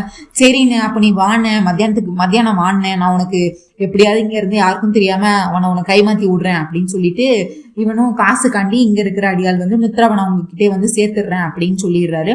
உடனே இவரும் டேய் அந்த பையன் இருக்கிற இடம் தெரிஞ்சு போச்சுடா, அந்த பொண்ணுக்கு முதல்ல போன் பண்ணி சொல்லுவோம்னு சொல்லிட்டு இந்த பொண்ணுக்கு போன் பண்ண வராங்க. இங்க பார்த்தா நம்ம லக்ஷ்மி எதுக்கு நீ, இவங்க ஷாக்ல இருக்காங்கல்ல, நம்ம அரவிந்தாவும் லக்ஷ்மியும். ஜேதவும் பின்னாடி இது நம்ம லக்ஷ்மி தான் சொல்லிட்டு உண்மையை சொல்லிடுறாரு. ஏன் லக்ஷ்மி எனக்கு இவ்வளவு பெரிய தண்டனையை கொடுத்த, உன்னை காணும் நான் எவ்வளவு நாளா தேடிக்கிட்டு இருந்தேன். ஆனா நீ என் கண்ணு முன்னாடியே இருந்து சம்யுக்தாவா, அப்போ நீ தான் என் வீட்டுக்கு வந்திருக்கியா, அப்போ என் கண்ணு முன்னாடியே இருந்து என்கிட்ட உண்மையை சொல்லணும்னு உனக்கு தோணவே இல்லைல்ல. நான் லக்ஷ்மின்னு எவ்வளவு கஷ்டப்பட்டுட்டு இருந்தேன். அப்போ கூட என்னோட அந்த கவலையை பார்த்து உனக்கு என்கிட்ட உண்மையை சொல்லணும்னு தோணல லக்ஷ்மி. அவ்வளவு வேண்டாதவளை போயிட்டேன் நான் உனக்கு. நான் ஏதோ ஒரு வாட்டி நான் உன்னை தொலைச்சிட்டேங்கிறதுக்காண்டி எல்லா வாட்டியும் நான் உன்னை தொலைப்பேனா? நீ இதுக்கு அடுத்து வந்துட்டல, இனிமேல் நான் உன்னை எங்கேயும் போக விட மாட்டேன். நீ எதுக்கு எங்க குடும்பத்தெல்லாம் விட்டுட்டு போனோம், அப்படி என்ன பிரச்சனை உனக்கு அப்படின்னு சொல்லும்போது, ஐயோ அத்தை, காலை சுத்தின பாம்பு யாரும் சும்மா விட்டுது. இந்த நந்தன் குடும்பம் நல்லா இருக்கணுங்கிறதுக்காக தான், என்னோட புருஷனும் நல்லா இருக்கணுங்கிறதுக்காக தானே நான் இந்த குடும்பத்தை விட்டே போனேன். ஆனா அதெல்லாம் இப்ப பேசுறதுக்கான நேரம் இல்லத்த அப்படின்னு சொல்லிட்டு இருக்கிறாங்க. சில உண்மைகள் உங்களுக்கு தெரியாம இருக்கிறது தான் நல்லது அப்படிங்கிற மாதிரி சொல்லிட்டு இருக்கிறாங்க. ஐயோ லக்ஷ்மி, இதுக்கு அடுத்து மித்ரா கிட்ட நான் எல்லா உண்மையும் சொல்லதான் போறேன், அவன் உன்னை தப்பா நினைச்சுக்கிட்டு இருக்கான் அப்படின்னு சொல்லி, மித்ராக்கு ஒரு பிரச்சனைனா நீ கண்டிப்பா வந்துடுற பத்தியா, எனக்கு இப்போ கடவுள் மேல நம்பிக்கை இருக்கு. அந்த கடவுள் மேல நான் இத்தனை வருஷமா எவ்வளவு கோவமா இருந்தேன் தெரியுமா? ஏன் லக்ஷ்மி என்கிட்ட இருந்து பிரிச்ச, லட்சுமி எதுக்கு என் கண்ணுல காட்ட மாட்டேங்கிற அப்படின்னு சொல்லிட்டு. ஆனா அந்த கடவுளோட விளையாட்டுல இதுவும் ஒண்ணுதான் போல அப்படின்னு சொல்லி, இன்னைக்கு உன்னை பாக்குறதுக்காண்டிதான் இத்தனை நாள் நான் காத்திருந்தேன்னு எனக்கு தெரியல. இன்னைக்கு நான் உன்னை பாத்துட்டேன்ல, நான் ரொம்பவே சந்தோஷமா இருக்கேன் லக்ஷ்மி அப்படின்னு சொல்லி அரவிந்தா பாச போராட்டத்தை கொடுக்குறாங்க நம்ம லக்ஷ்மிக்கு. லக்ஷ்மியும் அதுக்கடுத்து சரி தீக்ஷல் வந்து அதுக்கடுத்து சொல்றாங்க, நீங்க பாரு அரவிந்தா, அந்த கடவுள் வந்து முடிச்சு போடுறது எல்லாமே ஒண்ணுதான். யார் யார் எப்ப பார்க்கணும்னு இருக்கோ அப்பதான் பார்க்க முடியும். நீ எதுக்கும் கவலைப்படாத. இந்த மாதிரி ஒரு சூழ்நிலையில தான் லக்ஷ்மியும் அரவிந்தாவும் சந்திக்கணும்னு அந்த கடவுள் முன்னாடியே எழுதியிருந்தா அதை மாத்த யாரால முடியும்? இல்ல லக்ஷ்மி இப்போ மித்ராக்கு ஒரு பிரச்சனைன்னு அவ வந்து நிக்கிறாள்ல, அதுதான் அந்த கடவுளோட விளையாட்டே அப்படின்னு சொல்லி, சரி பூஜைக்கு நேரம் ஆகுது, பூஜை பண்ண உட்காருவோமான்னு சொல்லும் போது இங்க இருந்து அந்த அடியாலோ போனை அடிச்சுக்கிட்டே இருக்காரு. நம்ம லக்ஷ்மி போனு சைலண்ட்ல இருக்கு. அந்த பூஜைக்கு பக்கத்துல அந்த ஹோமம் எல்லாம் வளர்க்கறதுக்கு பக்கத்துலதான் இருக்கு. ஆனா இவங்க போன் எடுக்கல, ஏன்னா சைலண்ட்ல இருக்கு. போன் பேர் வந்துகிட்டே இருக்கு, ஆனா யாருக்குமே சத்தம் கேட்கலனால எல்லாரும் வந்து இந்த அரவிந்தா இவங்க எல்லாம் பார்த்த ஷாக்ல இருக்கனால யாருமே போன் அடிக்குதுங்கிறத கண்டுக்கவே இல்லை. அவரும் விடாம அடிச்சுக்கிட்டே இருக்கிறாரு. ஒரு வாட்டி 2 வாட்டி இல்ல, பல வாட்டி அடிச்சுக்கிட்டே இருக்காரு. அடிச்சுட்டு அங்க இருக்க அடியாள்கிட்ட, என்னடா இந்த பொண்ணுக்கு அவன் புருஷன் கிடைச்சிட்டான்னு சொல்ல கால் பண்ணா இந்த பொண்ணு காலை வேற எடுக்க மாட்டேங்குதே, ஒருவேளை ரொம்ப பயந்து இன்னும் தேடிக்கிட்டே இருப்பாங்களோ அப்படின்னு சொல்லி அதுக்கடுத்து இவங்களும் வரலட்சுமி விரதத்தை கையில காப்பெல்லாம் கட்டி வரலட்சுமி பூஜை வந்து ஆரம்பிச்சு நல்லபடியா தீக்ஷலு எல்லா உதவியெல்லாம் பண்ணி ஒரு வழியா முடிச்சிடுறாங்க. அரவிந்தாக்கு வந்து லட்சுமியை பார்த்த சந்தோஷத்துல அவங்களுக்கு தலையும் புரியல வாழும் புரியல, ரொம்பவே சந்தோஷமா இருந்துட்டு இருக்கிறாங்க, ஆனந்த கண்ணீர்ல இருந்துட்டு இருக்கிறாங்க. இங்க அப்படியே பார்த்தா வரலட்சுமி பூஜை நல்லபடியா முடிச்சு 4 பேர்கிட்டயும் ஆசீர்வாதம் வாங்கணும்ல, திருப்பியும் வந்து அவங்க கிட்ட பிளவுஸ் இதெல்லாம் கொடுத்து திரும்பி இவங்க நம்ம லட்சுமி வந்து எல்லார்கிட்டயும் ஆசீர்வாதம் வாங்கி அப்புறம் பார்த்தா அப்புறம் தான் வந்து நம்மளோட மித்ராவோட அப்பா ஜெயதேவ் வந்து சொல்றாரு, அம்மா நீ பூஜையில உட்கார்ந்ததுல இருந்து இந்த போனை அடிச்சுக்கிட்டே இருக்கு, யாருன்னு தெரியல, என்னன்னு பேசு அப்படின்னு சொல்றாங்க. உடனே இருங்க மாமா நான் இப்பவே பாக்குறேன்னு சொல்லிட்டு எடுத்து பார்க்கும்போது, ஹலோ அண்ணா சொல்லுங்கண்ணா. என்னம்மா தங்கச்சி, நான் உனக்கு இத்தனை தடவை போன் பண்ணேன், உன் புருஷன் இருக்க இடம் தெரிஞ்சு போச்சுமா. இங்க பூஜை ஆரம்பிக்கும் போதே அவருக்கு தெரிஞ்சு போச்சு. அவரு கூப்பிட்டுக்கிட்டே இருந்தாரு. நம்ம லட்சுமி வந்து பார்க்கவே இல்லை. உன் புருஷன் இருக்க இடம் எனக்கு தெரிஞ்சு போச்சுமா, அவன் பத்திரமா தான் இருக்கான், அவன் இங்க யாரு கடத்தினாங்க எல்லாமே தெரிஞ்சு போச்சுமா அப்படின்னு சொல்லிடுறாங்க. இங்க லட்சுமிக்கோ சந்தோஷத்தின் உச்சிக்க போயிடுறாங்க. அந்த அடியால் வந்து லட்சுமி கிட்ட மித்ரா இருக்கிற இடத்த பத்தி சொல்லிட்டு இருக்காங்க. இம்மா நீ கவலைப்படாத, உன் புருஷன் எங்க இருக்கான்னு தெரிஞ்சு போச்சு. ஆனா இன்னைக்கு சாயங்காலம் வரைக்கும் தான் அவங்க அங்க கடத்தி வச்சிருக்க போறாங்க. அதுக்கடுத்து இடத்த மாத்த போறதா அந்த பையன் வந்து என்கிட்ட சொன்னான். ஆனா அவருக்கே எந்த காரணத்துக்காக கடத்திருக்காங்க, யார் கடத்திருக்காங்க எதுவுமே அந்த பையனுக்கும் தெரியலமா. இப்ப எப்படியோ நீ கவலைப்படாதமா, உன் புருஷன் இருக்கிற இடம் தெரிஞ்சிருச்சு அப்படின்னு சொல்லிட்டு இருக்காங்க. அப்படியா அண்ணன், ரொம்ப தேங்க்ஸ் அண்ணன் அப்படின்னு சொல்லிட்டு லட்சுமி வந்து தேங்க்ஸ் அண்ணன் அண்ணன் எனக்கு இன்னும் ஒரே ஒரு உதவி பண்றீங்களா, நான் ஒரே ஒரு வாட்டி அவர்கிட்ட பேசணும், என் ஹஸ்பண்ட் கிட்ட ஒரே ஒரு வாட்டி கால் பண்ணி கொடுக்குறீங்களா அப்படின்னு கேக்குறாங்க. அதுக்கு அந்த அடியால சொல்றாரு, இல்லம்மா அங்க ரொம்ப பாதுகாப்பு எல்லாம் போட்டிருக்காங்க, கண்டிப்பா இப்ப உன்னால போன்லாம் பேச முடியுமான்னு எனக்கு தெரியல, டவுட் தான். ஆனா எனக்கே அங்க ஒரு பையனை மட்டும் தான் தெரியும், அவனும் ஏன் ஆளுன்னு தெரிஞ்சா அங்க பிரச்சனை ஆயிரும். ஆனா இது ரொம்ப ரிஸ்க்குமான, ரிஸ்க் எடுத்து பேசணுமாமா அப்படின்னு கேக்குறாங்க. அண்ணா ஒரே ஒரு வாட்டி நான் அவர்கிட்ட பேசிட்டேன், எனக்கு நான் நிம்மதியாயிருவேண்ணா, ப்ளீஸ் அண்ணா ஒரே ஒரு வாட்டி ஹெல்ப் பண்ணுங்கண்ணா அப்படின்னு சொல்றாங்க. சரிம்மா நீ எதுக்கும் கவலைப்படாத, நான் இப்போ உன்னோட நம்பரை வந்து நான் அந்த பையனுக்கு கொடுத்து அந்த பையனை விட்டு நான் உனக்கு கால் பண்ண சொல்றேன் அப்படின்னு சொல்லிட்டு இருக்காங்க. சரிங்கண்ணா சீக்கிரம் பண்ண சொல்லுங்கண்ணா அப்படின்னு சொல்லிட்டு போனை கட் பண்ண அடுத்த நொடியே போய் அம்மன் தாய் காலில் விழுகுறாங்க. தாயே உன்னோட சக்தி வந்து நீ எனக்கு காட்டிட்ட, என்னோட மித்ராவை எனக்கு திருப்பி கொடுத்துட்ட, என் மித்ரா இருக்கிற இடத்த எனக்கு கண்டுபிடிச்சு கொடுத்துட்ட, ரொம்பவே நன்றி தாயே, நான் இதுக்கு எப்படி உனக்கு நன்றி சொல்ல போறேன்னு எனக்கு தெரியல அப்படின்னு சொல்லி ஆனந்த கண்ணீர்ல அம்மன் தாய் காலில் போய் விழுந்து வணங்கிறாங்க நம்ம லட்சுமி. உடனே தீக்ஷல சொல்றாங்க, லட்சுமி என்னாச்சு, ஏதாவது தெரிஞ்சுதா அப்படின்னு கேக்குறாங்க. ஆமா ஐயா தீக்ஷல ஐயா, இப்ப மித்ரா எங்க யார் கடத்துறாங்கன்னு தெரியல, ஆனா மித்ரா இருக்கிற இடத்த கண்டுபிடிச்சாச்சு, கண்டிப்பா நான் மித்ரா போய் காப்பாத்திருவேன் அப்படின்னு சொல்லிட்டு இருக்காங்க. உடனே நம்ம அரவிந்தா வந்து, லட்சுமி என்னாச்சு ஏதாச்சும், யார் பேசுறேன் இப்போ உங்ககிட்ட? ஐயோ அத்தை நான் ஒரு அடியால் அங்க தெரிஞ்சவங்ககிட்ட விசாரிச்சு வச்சிருந்தேன்ல, அவங்க கிட்ட மித்ராவோட போட்டோ கொடுத்து மித்ராவை பத்தி ஏதாவது தெரிஞ்சா சொல்லுங்கன்னு சொல்லியிருந்தேன். இப்போ அவங்களுக்கு தெரிஞ்சவங்களை வச்சு எப்படியோ மித்ரா இருக்கிற இடத்த கண்டுபிடிச்சிட்டாங்க. ஆனா அங்க போறது ரொம்பவே கஷ்டம், இன்னைக்கு சாயங்காலம் வர மித்ராவை வேற இடத்துக்கு மாத்திரதா சொல்லிக்கிட்டு இருக்காங்க அப்படின்னு சொல்றாங்க. உடனே சரியத்த நீங்க வீட்டுக்கு போங்க, நான் போய் அங்க பேசிக்கிறேன் அப்படின்னு சொல்லிட்டு இருக்கிறாங்க. என்ன லட்சுமி, நான் எப்படி உங்களை விட்டுட்டு போக முடியும், நானும் உன் கூடயே இருக்கிறேன், நீ பேசாம நீ தான் இப்போ உயிரோட இருக்கிற விஷயம்லாம் எனக்கு தெரிஞ்சிட்டல, நீ ஒழுங்கா வீட்டுக்கு வா, நம்ம வீட்டுக்கே போகலாம் அப்படின்னு சொல்லிட்டு இருக்காங்க. ஐயோ அத்தை நான் இவ்வளவு பாடுபட்டது எல்லாமே வந்து வேற ஒரு விஷயத்துக்காங்க, இப்போ என்னால லட்சுமியா இப்போ அந்த வீட்டுக்கு என்னால வர முடியாது அத்தை, தயவு செஞ்சு புரிஞ்சுக்கோங்க அப்படின்னு சொல்லிட்டு இருக்காங்க. கண்டிப்பா நான் வந்து என்ன பண்ணணும்னு நான் பாக்குறேன், கண்டிப்பா நான் மித்ராவை காப்பாத்திடுவேன், நீங்க எதுக்கும் கவலைப்படாதீங்க அப்படின்னு சொல்லி தைரியம் சொல்லிட்டு இருக்கிறாங்க நம்ம லட்சுமி வந்து அரவிந்தாக்கு. அப்புறம் இப்படி பேசிட்டு இருக்கும் போதே பார்த்தா அந்த மித்ராவை கடத்தி வச்சிருக்கிறாங்கல்ல, அதுல இருந்து ஒரு அடியாள் வந்து நம்ம லட்சுமிக்கு கால் பண்றாங்க. அதாவது அந்த வீணாவோட ஆளு, அவரோட அடியால் அங்க இருக்கிறாருல மித்ராவை கடத்தி வச்சதுல அவர் வந்து ஹலோ மேடம் அப்படின்றாங்க. ஹலோ சொல்லுங்கண்ணா, அண்ணா நீங்க ஹஸ்பண்டை கடத்தி வச்சிருக்கீங்களாண்ணா, இது எங்க நான் பேச முடியுமாண்ணா, நான் ஒரே ஒரு வாட்டி அவர்கிட்ட போன்ல பேசணும்னா அப்படின்னு சொல்லிட்டு இருக்கேன். ஐயோ அம்மா நான் இப்பெல்லாம் போய் போன் எல்லாம் கொடுக்க முடியாதுமா, இது ரொம்ப கஷ்டம், அங்க பலத்த பாதுகாப்போட இருக்கு, இது ரொம்பவே கஷ்டமா அப்படின்னு சொல்லிட்டு இருக்காங்க. அண்ணா ஒரே ஒரு வாட்டி உதவி பண்ணுங்கண்ணா, ஒரே ஒரு வாட்டி எனக்காக பண்ணுங்கண்ணா, ஏதாவது பண்ணுங்கண்ணா, ஒரே ஒரு வாட்டி அவர்கிட்ட பேசிட்டேன்னா நான் நிம்மதியா இருப்பேண்ணா அப்படின்னு சொல்லிட்டு இருக்காங்க. சரிம்மா நீ லைன்லே இரு, நான் அங்க திடீர்னு சும்மா போற மாதிரி போய் அப்படியே நான் அவர்கிட்ட போனை கொடுக்குறேன் அப்படின்னு சொல்லிட்டு இருக்காங்க. உடனே இவங்க இங்க கேரம் போர்டு விளையாடிட்டு இருக்காங்களா, டே இவன் யார்டா போனை பேசிக்கிட்டு இருக்கான், சும்மா போனை பேசிக்கிட்டு யார்டா பேசிக்கிட்டு இருக்கான் அப்படின்னு சொல்லி அவங்க போய் முதல்ல கூட்டிட்டு வாங்கடா அப்படின்னு சொல்லி கூட்டிட்டு இருக்காங்க. பார்த்தா அவனே வந்துடுறான் ரூமுக்கு, வந்துட்டு உட்காந்து திரும்பி கேரம் போர்டு விளையாடுற மாதிரி விளையாடிட்டு இருக்கான். இந்த நேரத்துல பார்த்தா மித்ராக்கு வந்து புகைச்சல் அடிக்குது, அதாவது தும்மல் போட்டுக்கிட்டே இருக்காரு, தண்ணி குடிக்கல, சாப்பிடல, உண்மை செய்யல 2 நாளா, அதனால ஒரு மாதிரி இதா இருக்காரு, ரொம்ப சோர்வா இருக்காரு, தொண்டை கொஞ்சிட்டே இருக்கிற. டேய் அவனுக்கு முதல்ல தான் போய் தண்ணியே குடுக்கான், எரிச்சப்படுத்திட்டு இருக்கான் அப்படின்னு சொல்லிட்டு அந்த அடியால் சொல்றாரு. இப்ப யார் தண்ணி குடிக்க போறா அப்படின்னா நம்ம லட்சுமி கிட்ட ஒரு அடியால் போன் பேசினார்ல, அந்த அடியால் தான் போய் நம்ம மித்ராக்கு வந்து தண்ணி கொடுக்க போறாரு. உடனே தண்ணி கொடுத்துட்டு அந்த கருப்பு துணியை போட்டு மூஞ்ச மறைச்சிருந்தாருல, அதை எடுத்துட்டு வாட்டர் பாட்டில தண்ணி எடுத்து குடிக்கிறாரு. உடனே சார் உங்களுக்கு தெரிஞ்சவங்க யாரோ உங்ககிட்ட பேசணுமா, இந்தாங்க போனை குடிங்க. ஹலோ மித்ரா எப்படி இருக்கீங்க, நல்லா இருக்கீங்களா, நல்லா இருக்கீங்களான்னு சொல்லிட்டு லட்சுமி மாதிரியே பேசிட்டு இருக்காங்க. உடனே யாரு பேசுறீங்க அப்படின்னு கேக்குறாங்க. நான் லக் அப்படின்னு சொல்லிட்டு அதுக்கடுத்து நான் சமயத்தா தான் பேசுறேன் மித்ரா, எங்க இருக்கிறீங்க, உங்களை யார் கடத்தினது ஏதாவது தெரியுமா அப்படின்னு கேட்டுட்டு இருக்காங்க. ஐயோ சாம் இங்க யாரு கடத்தினா என்ன கடத்தினா எதுவுமே எனக்கு தெரியல, இவங்க எதுக்காக என்ன கடத்தி வச்சிருக்காங்க எனக்கு ஒண்ணுமே புரியல, இவங்களை இது வரைக்கும் நான் பார்த்ததும் கிடையாது, இவங்க ஓனர் பேரும் எனக்கு தெரியல, அவங்களும் பெருசா யாருக்கிட்டே எதுவும் பேசவும் இல்லை, எனக்கு என்ன பண்றதுன்னே தெரியல அப்படின்னு சொல்லிட்டு இருக்கிறாங்க. கண்டிப்பா உங்களுக்கு ஏதாவது ஒரு ஆதாரம் இருக்கும், ஏதாவது பாருங்க, உங்க கடத்தின இடம் ஏதாவது உங்களுக்கு தெரியுமா, எந்த இடத்துல உங்களுக்கு இப்ப வச்சிருக்கிறாங்கன்னு ஏதாவது தெரியுமா. ஐயோ சாம் எனக்கு இவங்க யாரு கடத்தினானே தெரியல, அதுவும் இல்லாம என் மேல முகத்தை மூடிதான் கூட்டிட்டு வந்தாங்க, இது எந்த இடம்னு எனக்கு தெரியல, இவங்க யார் கடத்தினா எதுவுமே எனக்கு தெரியல சாம்.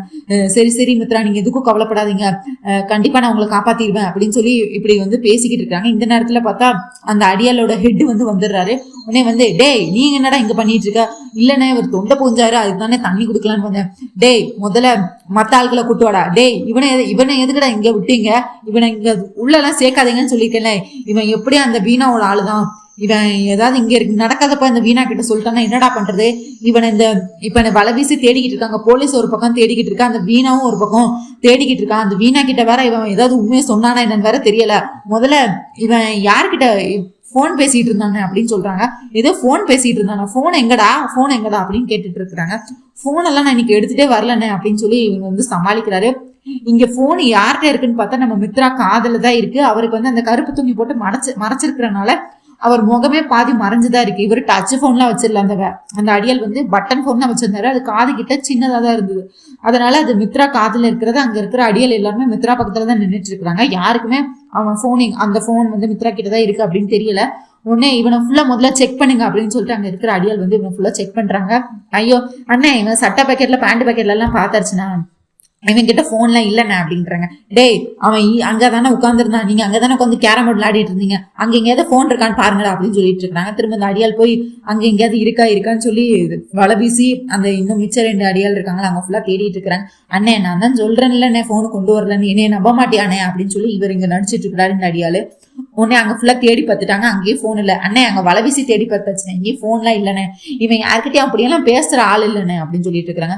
டேய் இருந்தாலும் அவனுக்கு நியூஸ் போயிடுச்சுன்னு எனக்கு அங்க நியூஸ் வந்திருக்குடா, அவன் இந்த கடத்தி வச்சிருக்க இடம் வந்து அவங்க வீட்டு ஆளுங்களுக்கு தெரிஞ்சு தேடி வந்துகிட்டு இருக்கிறாங்கன்னு யாரோ சொன்னாங்களே, அப்ப யாரா சொல்லியிருப்பா, இங்க இருக்கிறதே 4 பேரு, இதுல 4 பேர்ல எவன் சொன்னீங்க, இப்போ ஒழுங்கா நீங்களே உண்மை ஒத்துக்கிறீங்களா இல்ல என்ன பண்ணுவேன்னு எனக்கே தெரியாது அப்படின்னு சொல்லிட்டு இருக்கேன். ஐயோ அண்ணன் நான் எதுக்குன்னே உங்ககிட்ட எல்லாரும் துரோகம் பண்ண போறேன், இங்க எல்லாமே நம்ம ஆள் தானே, வேத்தாள்லாம் யாரும் இல்லைண்ணே, யாரும் நம்ம சைட்ல இருந்து கண்டிப்பா நியூஸ் வெளியே போயிருக்க வாய்ப்பே இல்லைண்ணே, நீ எதுக்கும் பயப்படாதானே அப்படின்னு சொல்லிட்டு இருக்காங்க. டேய் இவனை இன்னைக்கு சாயங்காலம் தான் இடமாத்துறதா இருந்தது, ஆனா இப்போ இவனை மோப்பம் பிடிச்சி வந்துகிட்டு இருக்காங்கன்னு எனக்கு நியூஸ் வந்துருச்சுடா, இப்போ இவனை இன்னும் ரொம்ப நேரம் இங்கே வச்சிருந்தா கண்டிப்பா நமக்கு தான் ஆபத்து, கண்டிப்பா நம்ம இடத்த மாத்தணும் அப்படின்னு சொல்லிட்டு இருக்காங்க. இதுக்கு இடையில என்ன பண்ணிருப்பாங்கன்னா அந்த இவர்கிட்ட சட்டை பாக்கெட்ல எல்லாம் தேடி இருப்பாங்கல்ல, தேடிட்டு அவன் கேரம் போர்டு விளையாடுற இடத்துலயும் தேடி இருப்பாங்கல்ல. உடனே அதுக்கு இடையில நீ முதல்ல அங்க வாடான்னு சொல்லிட்டு இந்த பெரிய அடியாலும் போய் இந்த கேரம் போர்டு இந்த ரூம்ல போய் தேடிட்டு இருப்பாங்க. உடனே சாம் வந்து இங்க போன்ல மித்ரா வந்து பேசிட்டு இருப்பாரு. சாம், கண்டிப்பா இது யாருன்னு எனக்கு தெரியவே இல்லை, இவங்க யாருன்னு எனக்கு புரியவும் இல்லை, எங்க கடத்தி வச்சிருக்காங்கன்னு தெரியல அப்படின்னு கேட்டுட்டு இருக்காங்க. உடனே அங்க இருந்து நம்ம லட்சுமி, கண்டிப்பா நீங்க உங்களுக்கு கடத்திட்டு போகும்போது நீங்க ஏதாவது விசித்திரமா ஏதாவது பாத்தீங்களா, இல்ல ஏதாவது கேட்டீங்களா, என்ன நடந்துச்சு, ஏதாவது யோசிச்சு பாருங்க, ஒரு சின்ன க்ளூ கிடைச்சா கூட போதும், நாங்க கண்டிப்பா உங்களை கண்டுபிடிச்சிருவோம் அப்படின்னு சொல்லிட்டு இருக்காங்க. இல்ல சாமி, என்ன முகமூடி போட்டு கூட்டு வந்தாங்க அப்படின்னு சொல்லிட்டு வர்ற வழியில ஒரு மசூதி இருந்தது, அந்த மசூதியில வந்து சத்தம், அதாவது இன்னைக்கு 4 மணின்னு ஏதோ சொன்ன மாதிரி இருந்தது அப்படின்னு சொல்லிட்டு இருக்காங்க. ஓகே ஓகே, இங்க பக்கத்துல எங்க மசூதி இருக்கு நான் பாக்குறேன் அப்படின்னு சொல்லிட்டு வந்துட்டு இருக்காங்க. உடனே ஹலோ ஹலோன்னு பேசிட்டு இருக்காங்க. இந்த அடியால் உடனே, டேய் முதல்ல இவன் போனை காணும், ஒருவேளை இவன் அந்த கடத்தி வச்சிருக்கவன்ட்ட போனை கொடுத்துருக்கானா என்னன்னு தெரியல, வா அவனை போய் செக் பண்ணுவோம். வர்ற நேரத்துல நம்ம மித்ரா என்ன பண்ணுவாரு, அந்த போனை காதுல தள்ளி விட்டுருவாரு, தள்ளி விட்டு காலிட்டு ஷூ விட்டு அடியில தள்ளி விட்டுருவாரு, டேபிளுக்கு அடியில போயிரும். அந்த போன்ல வந்து நம்ம லட்சுமி வந்து ஹலோ ஹலோ ஹலோன்னு சொல்லிட்டே இருப்பாங்க. ஆனா அவங்களுக்கு கேட்கவே கேட்காது. இவங்க உடனே அந்த மித்ராவும் ஃபுல்லா செக் பண்ணுவாங்க, இடே இவன் ஏதோ போன் பேசுறானா பாருங்கடா அப்படின்னு சொல்லிட்டு. மித்ராவும் போன் பேசியிருக்க மாட்டார், அதுக்குள்ளதான் அவர் வந்து அறிவாளியா காலில் போனை வச்சு தள்ளி விட்டுருப்பார்ல. அதனால டேய் எதுக்கும் இவன் மேல ஒரு கண்ணு வச்சுக்கோங்கடா, இவனை இன்னைக்கு சாயங்காலம் தான் இடமாத்துறதா இருந்தது, ஆனா இப்போ இவங்க வீட்டாளுங்க தேடி வராங்கன்னு எனக்கு நியூஸ் வந்திருக்கு, இவனை எப்படியே கண்டுபிடிச்சா அவ்வளவுதான்டா, நம்ம பாஸ் நம்மள சும்மா விட மாட்டாரா அப்படின்னு சொல்லிட்டு இவங்க என்ன பண்ணிட்டு இருக்கிறாங்க, இவனை இப்பவே இடமாத்தணும், நம்ம இடமாத்தலாம் அப்படின்னு சொல்லிட்டு அந்த அடியால் வந்து போன் பண்ணி, டேய் இப்ப நாங்க கௌரி நகர்ல இருக்கிறோம், கௌரி நகர்ல இந்த மார்க்கெட்ல கௌரி நகர்ல இருக்கணும் அப்படிங்கிற மாதிரி சொல்லியிருப்பாரு. உடனே இதெல்லாமே வந்து நம்ம போன்ல வந்து நம்ம லட்சுமி கேட்டுட்டு இருப்பாங்க. அவங்க கால் கட் பண்ணியிருக்க மாட்டாங்க, அந்த டேபிளுக்கு அடியில தான் அந்த போன் போயிருக்கும். ஆனா இங்க சுத்தி என்ன நடக்குது என்ன பேசுது அப்படின்னு சொல்லி கேட்கறதுக்காண்டி அவங்க போன் கட் பண்ணாம என்ன நடக்குதுன்னு சொல்லி அங்க பேசுறது ஃபுல்லா இவங்க போன் வழியா இங்க கேட்டுட்டு இருப்பாங்க. அந்த போன் அடியில இருக்கிறது யாருக்குமே தெரியாது, இந்த அடியாளுக்கோ யாருக்குமே தெரியாது, மித்ராக்கு மட்டும் தான் அது அடியில போயிருக்குன்னு மட்டும் தெரியும், மத்த யாருக்குமே தெரியாது. இங்க லக்ஷ்மி வந்து உங்களை தேடிட்டே இருப்பாங்க. உடனே அர்ஜுனுக்கு கால் பண்ணுவாங்க, அர்ஜுன் சார் நீங்க எங்க இருக்கீங்க, மித்ரா இருக்கிற இடம் தெரிஞ்சு போச்சு, நம்ம உடனே இப்ப கௌரி நகருக்கு போகணும் அப்படின்னு சொல்லிட்டு இருப்பாங்க. உடனே மார்க்கெட்ல கௌரி நகர், இப்ப மார்க்கெட் தானே வந்திருக்கோம், கார் எடுத்துட்டு நம்ம லட்சுமியும் அர்ஜுனும் கார்ல ஏறி வந்துட்டு இருப்பாங்க இங்க மித்ராவை காப்பாத்துறதுக்காண்டி. உடனே இது என்ன போனு, யார் போன்ல பேசிட்டு இருக்கா, ஐயோ இல்ல இது அந்த அடியாளோட போனு, இந்த போன் எப்படியோ மித்ரா எங்கேயோ மறைச்சு வச்சிருக்காருன்னு நினைக்கிறேன், இங்க அங்க நடக்கிறதெல்லாம் கேக்குது, ஆனா மித்ராவால இதுல பேச முடியல, எதுவும் பிரச்சனையா அதுக்குள்ள நம்ம மித்ராவை கண்டுபிடிக்கணும் அர்ஜுன் அப்படின்னு சொல்லிட்டு இருக்காங்க. கவலைப்படாத, நம்ம இவ்வளவு தூரம் வந்துட்டோம்ல, கண்டிப்பா நம்ம மித்ராவை காப்பாத்திடலாம் அப்படின்னு சொல்லிட்டு அர்ஜுனும் வந்து நம்ம மார்க்கெட்டுக்கு வந்துட்டோம், இதுக்கடுத்து இது பெரிய மார்க்கெட் ஆச்சு, இதுல நம்ம எங்கன்னு போய் நம்ம இப்போ அவனை தேடுறது அப்படின்னு சொல்லிட்டு இருக்காங்க. அவங்க கௌரி நகர்னு சொன்னாங்க, வாங்க நம்ம கௌரி நகர்னா அதுவுமே பெரிய இடம் தான் லட்சுமி, கண்டுபிடிக்கிறது கஷ்டம் தான் அப்படின்னு சொன்னாங்க. சரி நமக்கு வேற வழி இல்லை, இப்போ இந்த போன் வேற கண்டிப்பா அவங்க ஏதாவது பேசினாங்கன்னா அதை வச்சு கண்டுபிடிக்கலாம், அதுக்காக தான் இந்த போன் ஆன்லே இருக்கு அப்படின்னு சொல்லி நம்ம லட்சுமி வந்து போனை கட் பண்ணாம இன்னும் ஆன்லே தான் இருக்கும். உடனே அவங்க என்ன பேசுறாங்கன்னு இங்க இருந்து அவங்க கேட்டுட்டே இருப்பாங்க, இடத்த இப்பவே மாத்தணும் அப்படின்னு சொல்லி அதுக்கான ஏற்பாடுலாம் பண்ணிட்டு இருக்காங்க. அவங்க இடத்த மாத்துறதுக்குள்ள நம்ம மித்ராவை கண்டுபிடிக்கணும் அப்படின்னு சொல்லி இவங்க கௌரி நகருக்கே போயிருவாங்க, காரை வெளியே நிப்பாட்டிட்டு உள்ள போய் தேட போயிருவாங்க. சரி லட்சுமி, நம்ம இப்படி 2 பேரை தேடிட்டு இருந்தோம்னா இப்போதைக்குள்ள கண்டுபிடிக்க முடியாது, நீ ஒரு பக்கம் போய் தேடு, நான் ஒரு பக்கம் போய் தேடுறேன், ஏன்னா இது பெரிய இடம் தான், இங்க இதுல எந்த இடத்துல மித்ரா மறைச்சு வச்சிருக்காங்கன்னு கண்டிப்பா நமக்கு தெரியாது, அதனால நம்ம கண்டுபிடிக்கணும், நம்ம தனித்தனியா போய் தேடினாதான் கண்டுபிடிக்க முடியும் அப்படின்னு சொல்லிட்டு மித்ராவை தேடுறதுக்காக லட்சுமி ஒரு பக்கம் தேட போயிருவாங்க, இவங்க ஒரு பக்கம் தேட போயிருவாங்க, அர்ஜுன் ஒரு பக்கம் தேட போயிருவாரு. இப்போ வந்து என்ன ஆகும்னா அந்த அடியால் வந்து போன் வந்து ஆன்லே இருக்கும்ல, அது சார்ஜ் இல்லாம சுவிட்ச் ஆஃப் ஆயிரும். இப்போ உடனே நம்ம லட்சுமி வந்துட்டு சுவிட்ச் ஆஃப் ஆகிறதுக்கு முன்னாடி வந்து இப்பவும் வந்து அந்த மசூதி சத்தம் திரும்பியும் உங்களுக்கு கேட்கும். உடனே இப்ப கேட்கும்போது இப்ப பாருங்க அந்த மசூதி சத்தம் இப்பவும் கேக்குது, அப்போ மசூதி பக்கத்துலதான் எங்க இருக்கிறாங்கன்னு சொல்லிட்டு மசூதியை நோக்கி அர்ஜுனும் லட்சுமியும் போயிட்டு இருப்பாங்க. போயிட்டு இருக்கும்போது அதுக்கு அடுத்து பார்த்தா அம்மா 10 ரூபாய்க்கு 5 சேலை அந்த மாதிரி அந்த மைக்ல பேசுவாங்கல்ல, அது மாதிரி ஏதோ ஆஃபர் கொடுக்குற கடை பேசுறது கேட்கும். இதை வச்சு இவங்க சின்ன சின்ன ஹிண்ட் எல்லாம் கிடைக்கும், அதை வச்சு நம்ம மித்ராவை கண்டுபிடிக்கிறதுக்காண்டி நம்ம அர்ஜுனும் லக்ஷ்மியும் போயிட்டே இருப்பாங்க. சார் நம்ம இவ்வளவு தூரம் வந்துட்டு இப்ப இந்த கௌரி நகர்ல அந்த மைக் செட் போட்டு பேசுறவங்க எங்க இருக்காங்கன்னு கண்டுபிடிச்சா அது பக்கத்துலதான் மித்ராவை அடைச்சு வச்சிருக்கிறவங்க இருக்கணும். ஏன்னா இதுல பாருங்க அறிவிப்பு பலகையை வச்சு பேசிட்டு இருக்காங்க, கண்டிப்பா அந்த மைக் வச்சு எங்க பேசுறாங்க, இந்த கௌரி நகர்ல எங்க பேசுறாங்கன்னு கண்டுபிடிச்சா மித்ரா அவங்க பக்கத்துலதான் இங்கேயோ இருக்கிறாரு அப்படின்னு சொல்லி தேட போயிருவாங்க. அதுக்கடுத்து பார்த்தா போனு சுவிட்ச் ஆஃப் ஆயிரும். இவரு ஒரு பக்கம் போயிடுவாரு, நம்ம லட்சுமி ஒரு பக்கம் போயிடுவாரு, இவங்க அர்ஜுன் ஒரு பக்கம் போயிடுவாரு. ஐயோ இப்போ போன் வேற சுவிட்ச் ஆஃப் ஆயிடுச்சு, இதுக்கு அடுத்து நான் எப்படி போய் லட்சுமியை தேட போறேன், லட்சுமி எப்படி போய் தேட போறா அப்படின்னு சொல்லிட்டு லட்சுமி இங்க யோசிச்சுட்டு இருப்பாங்க. மித்ராவை நான் இப்படி போய் காப்பாற்ற போறேன் அப்படின்னு நினைச்சு இங்க வருந்திட்டு இருப்பாங்க. நம்ம லட்சுமி சரின்னு சொல்லிட்டு இவங்களுக்கு தெரிஞ்ச இடம் அப்படின்னு சொல்லிட்டு ஒவ்வொரு இடமா போய் தேடிட்டு இருப்பாங்க. இங்க கோயில்ல இருந்து வீட்டுக்கு வந்துட்டு இருப்பாங்க நம்ம அரவிந்தாவும் ஜெயதேவும்.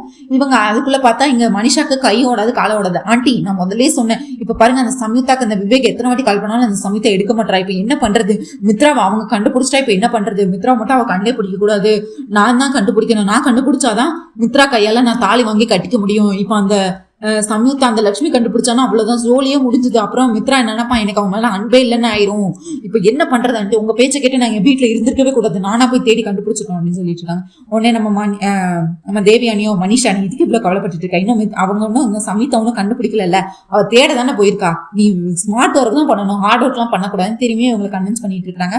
அதுக்கடுத்து கோயில இங்க விவேக்கும் திரும்ப சம்யுக்தா நம்ம லட்சுமி கால் பண்ணிட்டே இருக்காங்க. ஆனா இவங்க வந்து போன் எடுக்காம வந்து போயிட்டே இருக்கிறாங்க, போன் எடுக்காம இவங்க இங்க தேடிட்டு இருக்காங்களா. கோயில்ல இருந்து வராங்க, சம்யுக்தா எங்க நீங்க பாத்தீங்களா பெரியப்பா, எங்க போயிட்டு வரீங்க அப்படின்னா கோயிலுக்கு தாண்டா மித்ரா பேர்ல அர்ச்சனை பண்ணிட்டு வந்தோம் அப்படின்னு சொல்லிட்டு இருக்காங்க. நான் சம்யுக்தாக்கு காலையில இருந்து கால் பண்ணிட்டே இருக்கேன், எங்க போனாங்க என்ன பண்ணாங்க எதுவுமே தெரியல, ஜானுவும் கேட்டுட்டே இருக்கா, என்னாச்சு அண்ணன் ஏதாவது கண்டுபிடிச்சாங்களா, என்னாச்சு இது பதட்டமா இருக்கு பெரியப்பா அப்படின்னு சொல்லிட்டு இருக்காங்க. நீ எதுக்கும் பதட்டப்படாத விவேக், மித்ரா இருக்கிற இடம் சம்யுக்தாக்கு தெரிஞ்சுட்டு சம்யுக்தா இப்ப மித்ராவை தேடிதான் போயிருக்கா அப்படின்னு சொல்றாங்க. உடனே நம்ம மனிஷாக்கு ஷாக்கு, எனது அந்த லட்சுமி இப்போ மித்ராவை கண்டுபிடிச்சிட்டால அவ்வளவுதான் அப்படின்னு சொல்லிட்டு, ஆண்டி நான் சொன்ன மாதிரியே ஆயிடுச்சு, இப்ப பாருங்க உங்க பேச்சை கேட்டனாலதான் எனக்கு இப்போ இவ்வளவு இதாயிடுச்சு அப்படின்னு சொல்லிட்டு இருக்காங்க. உடனே தரத்தர நம்ம தேவியானி வந்து ரூம்ல எழுதிட்டு போறாங்க மனிஷாவை, நீ எதுக்கு இவ்வளவு கஷ்டப்பட்டு இருக்க, இப்ப அந்த சம்யுக்தா இருக்கிற இடத்த மட்டும் நம்ம கண்டுபிடிச்சு அவளுக்கு முன்னாடி நம்ம மித்ராவை தூக்கிட்டு வந்துடலாம் அவ்வளவுதான் அப்படின்னு சொல்லி இவங்க வந்து பிளான் பண்ணிட்டு இருக்காங்க. அவ இருக்கிற இடத்த மட்டும் கேட்டு நம்ம போய் மித்ராவை கூட்டிட்டு வந்துடலாம் அப்படின்னு சொல்லி இவங்க பிளான் பண்ணிட்டு இருக்காங்க. இந்த இடம் பார்த்தா இவங்க 2 பேரும் இங்க அரவிந்தா வந்து பாக்குறாங்க, மனிஷாவும் தேவியானி இருக்காங்களா இல்ல ரூமுக்கு போயிட்டாங்களா. ரூமுக்கு போனோன்னே உடனே லக்ஷ்மி தான் இருக்கல அவன் காப்பாத்தி கூட்டு வருவா அப்படின்னு சொன்னோன்னே நம்ம விவேக் வந்து என்ன பெரியமா சொல்றீங்க, லக்ஷ்மியா அது சம்யுக்தா அப்படின்னு சொல்றாங்க. டேய் எனக்கு எல்லா உண்மையும் தெரிஞ்சிச்சுடா அப்படின்னு சொல்றாங்க. ஐயோ பெரியமா அது லக்ஷ்மி தான், சம்யுக்தா ரூபத்துல இருக்கிறது லக்ஷ்மி தான், எனக்கு எல்லா உண்மையும் தெரிஞ்சிச்சுடா அப்படின்னு சொல்றாங்க. உடனே நம்ம ஜான்வி வந்து மன்னிப்பு கேட்கறாங்க. ஐயோ அத்தை எங்களை மன்னிச்சிருங்க, அக்கா இவ்வளவு நாள் வந்து வேடம் போட்டு உங்க வீட்டுல நடிச்சதுக்கு வந்து மன்னிச்சிருங்க அப்படின்னு கேட்டுட்டு இருக்காங்க. நீ எதுக்கு ஜானி என்கிட்ட மன்னிப்பு கேட்கிற, நான் தான் உங்ககிட்ட மன்னிப்பு கேட்கணும், நீங்க உங்க அக்கா தங்கச்சி நீங்க 2 பேரும் இந்த குடும்பம் நல்லா இருக்கணும் நாங்க நல்லா இருக்கணுங்கிறதுக்காக எத்தனை தியாகங்கள் எவ்வளவு வலிகள் எவ்வளவு அவமானங்கள் என்னத்தெல்லாம் தாங்கி நீங்க இந்த வீட்டுல இருந்துட்டு இருக்கிறீங்க, நான் தான் நியாயமா பார்த்தா உன்கிட்ட வந்து மன்னிப்பு கேட்கணும், உன்னையும் விவேக்கு என்னால சேர்த்து வைக்க முடியல, இப்ப பாரு உன் அக்கா தான் அதுக்கான முடிவை எடுத்து இதான் பண்ணிட்டு இருக்கா, என்னால எதுவுமே இந்த வீட்டுல பண்ண முடியல, இந்த வீடு நல்லா இருக்கணும் இந்த குடும்பம் நல்லா இருக்கணும்னு உன் அக்காவும் நீயும் எவ்வளவு பாடுபடுறீங்க, நான் தான் உன்கிட்ட மன்னிப்பு கேட்கணும் அப்படின்னு சொல்றாங்க. நீங்க என்ன பெரிய பெரிய வார்த்தையெல்லாம் பேசாதீங்க அப்படின்னு சொல்லி இப்போ வந்து எமோஷனலா இப்போ மித்ரா வர்றதுக்காக எல்லாரும் காத்துட்டு இருக்காங்க. இப்போ மனிஷா காப்பாத்த போறாங்களா இல்ல நம்ம லக்ஷ்மி காப்பாத்த போறாங்களா, யார் காப்பாத்த போறாங்கன்னு சொல்லிட்டு நீங்க கண்டிப்பா கமெண்ட்ஸ்ல சொல்லுங்க. இந்த வீடியோ லைக் பண்ணுங்க, ஷேர் பண்ணுங்க, சப்ஸ்கிரைப் பண்ண மறக்காதீங்க அண்ட் ஹை பட்டனையும் தட்டி விடுங்க மக்களே. அண்ட் நம்ம அவள் வருவாளா சீரியல் அண்ட் சலங்கேலி சீரியல், மேகா சந்தேசம் சீரியல் போட்டுட்டு இருக்கோம். எல்லா சீரியலும் பாருங்க, உங்க தாட்ஸ் கண்டிப்பா கமெண்ட்ஸ்ல சொல்லுங்க. நன்றி மக்களே, நாளைக்கு சந்திக்கிறேன். பாய்.